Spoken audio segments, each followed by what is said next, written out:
I'm Dr. J, and welcome to 5-Minute Fridays. I have a background of a master's in human performance / applied sports science and a doctorate in sport and performance psychology. This week's episode, we're going to cover stress and its emotional impact on our performance.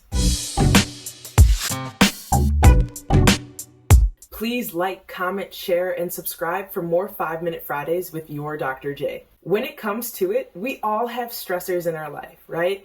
That's everyday things, just like getting up, being somewhere on time, having things that we need to take care of, whether that's schoolwork, our job, family things, relationship things, from friendships to personal relationships to business relationships to even competitive relationships, right? And typically when we think about stress, there's usually a common quote that comes to mind. Pressure is a privilege. It only comes to those who earn it, by Billie Jean King, right? And so as we're thinking about the things that might cause us stress and those things that can affect our performance, we look at these opportunities that we have, and these things are a bonus, right? These are an opportunity. And so this stress can be viewed as a privilege. And this is an awesome privilege to undertake, but that doesn't make it any less stressful, right? So when we're thinking about the ways that stress can manifest, that can look like being distracted. That could be fatigue. That could be an inability to recall information, right? Having momentary forgetfulness. It could be frustration or anger. It could be freezing in the moment and not knowing what to do, even though you've planned this moment many times, maybe, right? Sometimes it can be fear. It could be injury or maybe an inability to perform in that moment, right? It could also be sleeping troubles leading into a competition or performance, or it could even be digestive problems leading into that same competition or performance. So once we recognize some of these symptoms of stress that we might be experiencing in accordance with a competition or performance, whether that's a high level or it might be one of our first competitions that we're having a chance to go out there and really showcase our skills, right? We must first recognize what source is this stress coming from? Because before we can address it and before we can work with it, we need to understand what is causing that stress, right? And so is it an internal stress? All right. Is it from my thoughts? Is it from how I'm feeling? Or is it an external stress, right? Is it something that's being brought about by somebody else or another situation? Maybe a situation that I do or do not have control of, right? Or what parts of that are normal, right? So we look at our controllables, we look at our uncontrollables, and then we also think about like what part of stress might just be normal for the situation, and recognizing that it might be okay to be stressed, right? Because with certain performances, we want to have that stress because it presents an opportunity for us to be excited about these things, right?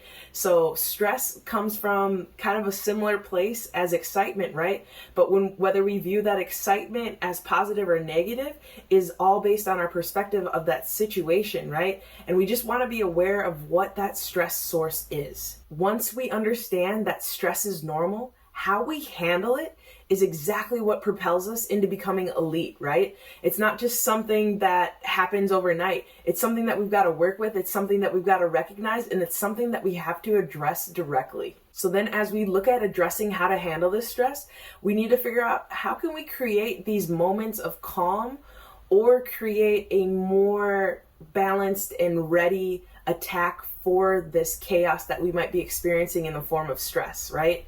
Let's now take a deeper look at how we can handle and address our stress, right? Our first option is going to be to set some small goals that we can work to handle the situation that we're currently in, right? It doesn't have to be the ultimate goal. Like if your goal is to win, you're going to set piece by piece goals so that you can choose to have these small bits of action oriented items that you can focus your attention on.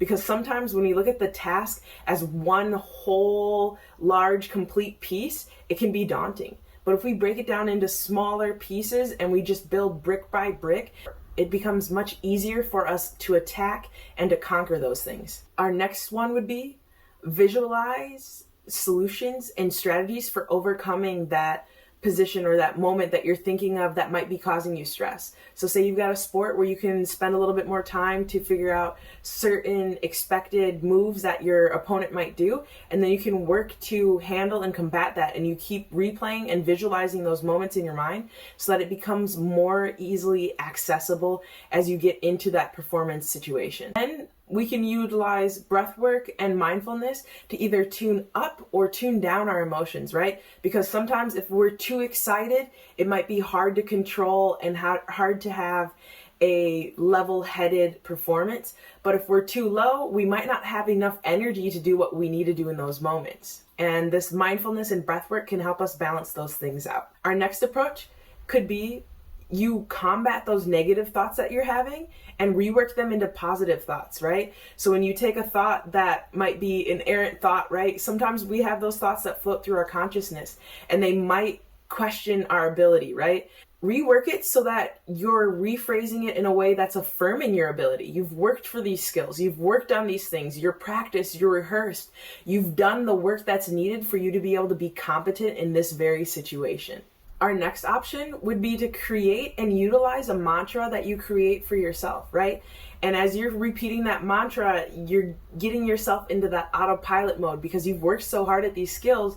They're natural to you, but you need to get out of your own way, right? So when we're overthinking those situations or we're spending too much time worrying about the small details that might not factor into what we need to focus on, that mantra can put us in a rhythm that'll get us in a way. So it's kind of like spoken word or music that we can utilize to get us at a certain level that we need to be able to be competitive.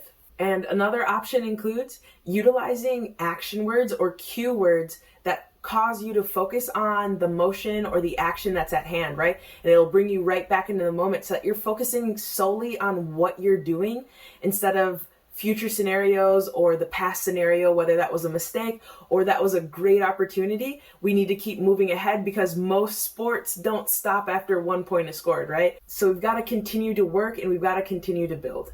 Although this list was pretty comprehensive, these are not the only ways that you can approach this stress, but these are some of the ways that you can start to practice and start to build your mental skills so that you're more readily able to handle that chaos, right? Being calm in chaos is definitely a skill, and it's definitely something that we're able to work at.